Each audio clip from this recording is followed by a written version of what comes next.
मैं कमलेश कुमार पांडे, सहायक अध्यापक, कंपोजिट स्कूल, रमईपट्टी, विकास क्षेत्र पिंडरा, जनपद वाराणसी, कक्षा 8 के भूगोल पाठ्यक्रम पर आधारित प्राकृतिक संसाधन पर आज हम चर्चा करेंगे।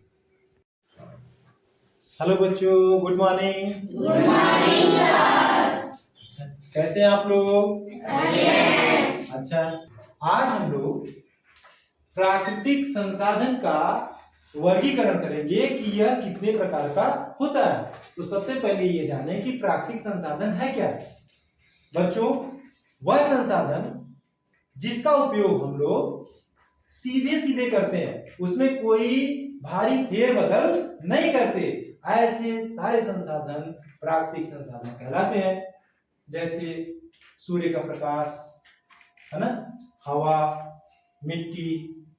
तो ये इस प्रकार के संसाधन हैं जो प्रकृति ने हमें उपहार स्वरूप दिया है और इसको हम उसी तरह से प्रयोग में लाते हैं। मैं आप लोगों को एक एनिमेशन वीडियो क्लिप दिखाता हूँ, सुनाता हूँ।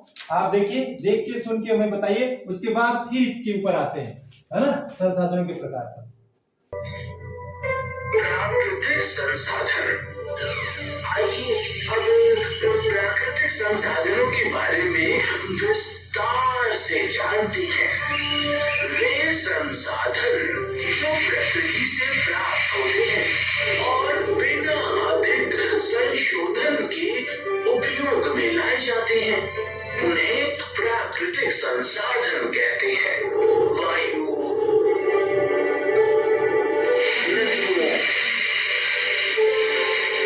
और झीलों का जल, मृदा और खनिज सभी प्राकृतिक संसाधन हैं। ये संसाधन प्रकृति के उपहार हैं और इनमें से बहुत से सीधे उपयोग में लाए जा सकते हैं। ये देखिए बच्चों, प्राकृतिक संसाधन के कुछ उदाहरण है ना। देखिए यहाँ जैसे पहाड़ियों के बीच निकलता हुआ सूर्य है, ये हमारी जो वन संपदा है, ये देखो नदी है, ये देखो खनिज पदार्थ में ग्रेफाइट है। तो ये सब के सब प्राकृतिक संसाधन के उदाहरण हैं। आप समझ पा रहे हैं ना? हाँ, मुख्य रूप से देखें तो इसको दो भागों में बांटा गया है।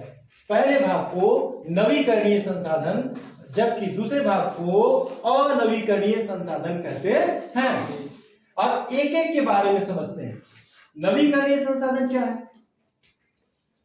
वह संसाधन है ना जो बार बार नवीकृत हो, स्वतः बने और हमें प्राप्त होता रहे। जैसे देखो सूर्य का प्रकाश, है ना, जैसे देखो हवा, इस तरह का है कि जितना भी हम प्रयोग में लाते हैं, इसको हम बता नहीं पाते कि कितना हमने खर्च किया और कितना बचा है।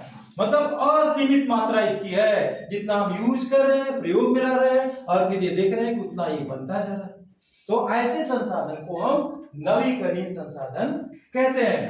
अब नवीकरणीय संसाधन चूंकि हमें असीमित मात्रा में मिलता है ना, कभी भी घटता नहीं, इसीलिए इसका एक दूसरा नाम भी है जिसको अक्षयशील संसाधन के रूप में भी जाना जाता है। अब ये अक्षयशील संसाधन या नवीकरणीय संसाधन ऐसे संसाधन है जिस पर मानव अपनी क्रियाओं से इस पर प्रभाव छोड़ सकता है। जैसे अगर हम शुद्ध ऑक्सीजन जो वायु में घुली है, जिसको नेचर ने हमें दिया है, अगर हम वायु को प्रदूषित कर दें, वायु को दूषित कर दें, तो हमारा वातावरण कैसा हो जाएगा? गंदा हो जाएगा। तो मानव के व्यवहार से, मानव के कार्य से प्राकृतिक वातावरण पर यह नुकसान हो जाएगा और श्वास लेने में हमें तकलीफ होगी। लेकिन दूसरी तरफ दूसरी मानवीय क्रिया, जैसे अगर हम वृक्षारोपण खूब करें, पौधे खूब लगा दें, तो जो प्राकृतिक वातावरण है उसमें ऑक्सीजन की गुणवत्ता, ऑक्सीजन की मात्रा बढ़ जाएगी। तो प्राकृतिक संसाधन में आपने देखा कि जो नवीकरणीय संसाधन है ये स्वतः बनता है, स्वतः हमें मिलता रहता है, फूलित होता रहता है, ये खत्म नहीं होता है, लेकिन इसकी गुणवत्ता को मानव अपनी गतिविधियों से प्रभावित भी कर सकता है। आप मेरी बात समझ गए होंगे। अगर आपने अच्छे से समझ ली है तो हम आपसे पूछ रहे हैं, आप मुझे बताएंगे, ठीक है। तो नवीकरणीय संसाधन का कोई एक उदाहरण बताओ, इधर से बताओ। हाँ अर्चिता बताओ, नवीकरणीय संसाधन का उदाहरण। हवा। हवा, वेरी गुड, बहुत अच्छा। दूसरा कोई उदाहरण? हाँ बताओ, आप बताओ। सूर्य का प्रकाश। सूर्य का प्रकाश, वेरी गुड, सूर्य का प्रकाश भी है। ये असीमित मात्रा में हमें, है ना, मिलता रहता है। बैठ जाइए। तो ऐसे संसाधन जो हमें लगातार मिल रहे हैं, जिसका कोई हिसाब किताब नहीं है। अब इसी के विपरीत अगर हम दूसरे पर चले जाएं, आप यहां देखिए, दूसरा है अनवीकरणीय संसाधन। तो ये जो अनवीकरणीय संसाधन है, ये वह संसाधन है जिसकी मात्रा या जिसका भंडारण पृथ्वी के अंदर है और ये सीमित है ना। इसको हम जितना प्रयोग में लाएंगे उतना ये खर्च होता है। ध्यान से सुनिए मेरी बात। जैसे खनिज पदार्थ, पेट्रोलियम पदार्थ, प्राकृतिक गैसें, ये सब जो हमें खोदने से धरती के गर्भ से मिलती है, कोयला, है ना, खदान से निकलता है। तो इसको हम खोदते हैं और निकालते हैं, इस्तेमाल करते हैं, लेकिन इसका भंडारण सीमित है। आप बताइए मुझे कि नवीकरणीय संसाधन के कौन कौन से उदाहरण हैं जिसे आप देख के बता सकते हैं कि ये नवीकरणीय संसाधन है। कौन बताएगा? आप बताओ। सूर्य का प्रकाश, जल, वायु।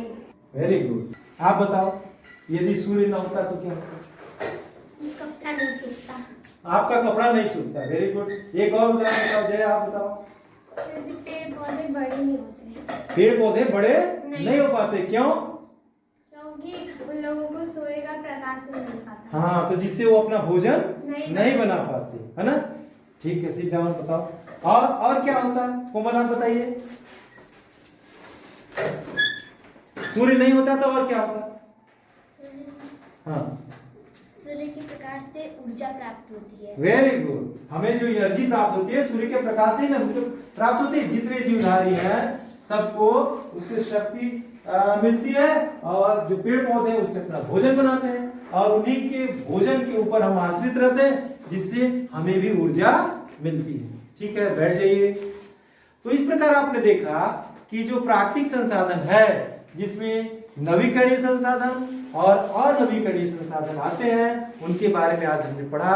अब हम लोग अपनी अगली कक्षा में बाकी जो शेष संसाधन है उनके बारे में पढ़ेंगे। आज के लिए इतना ही। Thank you.